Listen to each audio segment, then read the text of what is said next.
Hi everyone, today I'm gonna show you how to increase render time in Blender using Cycle's render engine. First you need to go to the render settings and choose Cycles.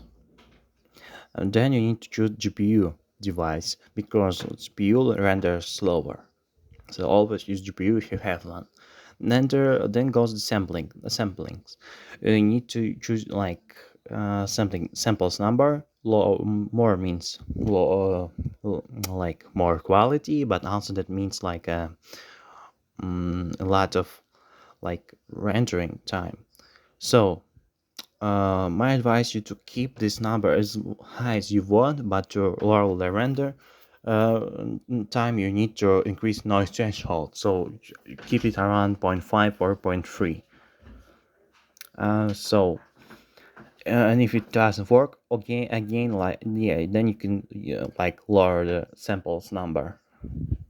This noise threshold works like this. It chooses when where to use like it like detects the places where there's a lot of noise, and there they put like a lot of samples. And then you need to like look at the light paths. Like more light paths or more like bounces, then you like have more, like slower your render. But you can like put it like to 2 to get like great quality. Yeah, I guess lower it you will get some like you will not test it like the difference in quality, but 2 is like okay number. And of course, if you have some volumetrics or smoke on fire in your scene, then of course you gotta increase your volume onces, put it like to 2. And if you have transparent objects, like then put transparent like to 8 bounces. So that's all about the light pass. And also you can put it to 1, but yeah, then you will notice like differences. It will be worse.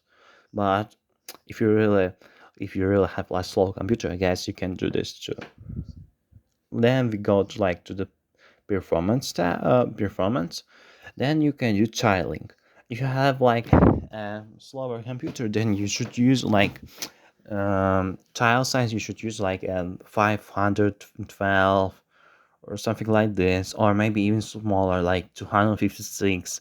So it depends on your PC. If you have like really great PC with like GeForce RTX 4090, then I guess you can leave it like 2048. But if you have like me GeForce RTX 3050, and then I guess your number is about 512.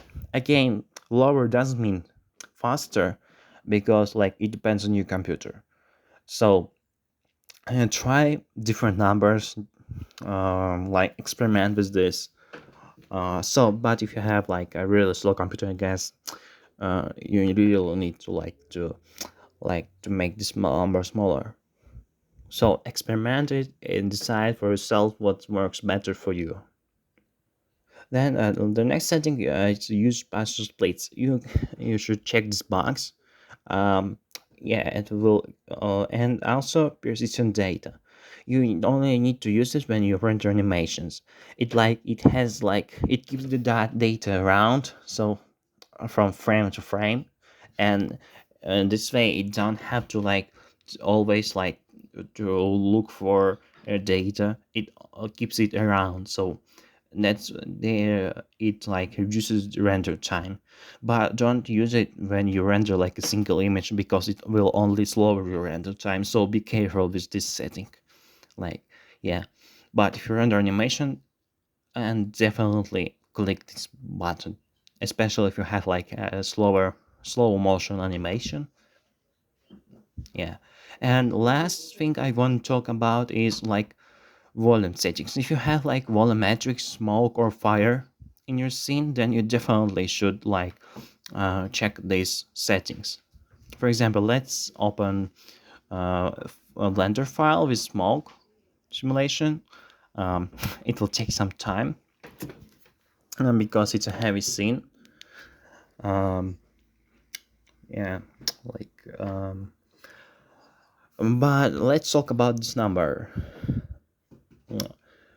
When you render volume objects, it's like it has like it goes through like you know that computer can't like you know that the space is infinite, but like let's take 2 points in between the volume, and physically there's like infinite many points between these 2 points, but computer don't for like can calculate infinite numbers. I mean, they can calculate all these points. It like it iterates it, so it has like amount of steps it takes, and more it means like it's renders slower because it has to like had a lot of like steps between to it. So default amount is 1024. It's max steps in volume settings. And for let's see, it took 4 minutes with RTX 3050 to render this image because it has like a uh, big volume with fire. And you see, yeah, the quality is great, but it takes a lot of time to do this. So that's why you should definitely lower this number to like for example 8 or 16. And now let's see how much time it takes to render it right now. I will use left the other settings as they were, so we will like see the like dependency of the random time on this number. So here we go,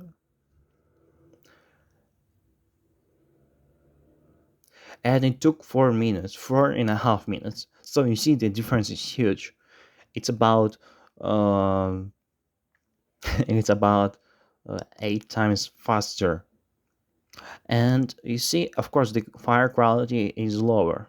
You can see it's not as good as it was before, but you can improve that by like improving the uh, fire shader, for example, or smoke shader whenever you use. And of course, if you have a slower computer, I guess you don't have another choice but to sacrifice the quality of a fire, like by using like lower number of maximum steps, because like 42 minutes it's still many, and it could be worse. So you definitely use it could like diffuse like 8 maximum steps or 16, but no more than 16, because yeah, it really affects the render time. The reason I decided to make this video because before I have never seen a video about this volume stuff in YouTube. I mean, I saw a lot of videos of how to improve your render. I mean, how to improve your render time, but I never heard about this thing. So I've like I learned this by myself, so I decided to share it with you. Of course, maybe there are some videos that explain on this thing, but I haven't seen them. So yeah, I hope this video was helpful to you guys. So have a nice day, and have nice blender experience, because this software is amazing.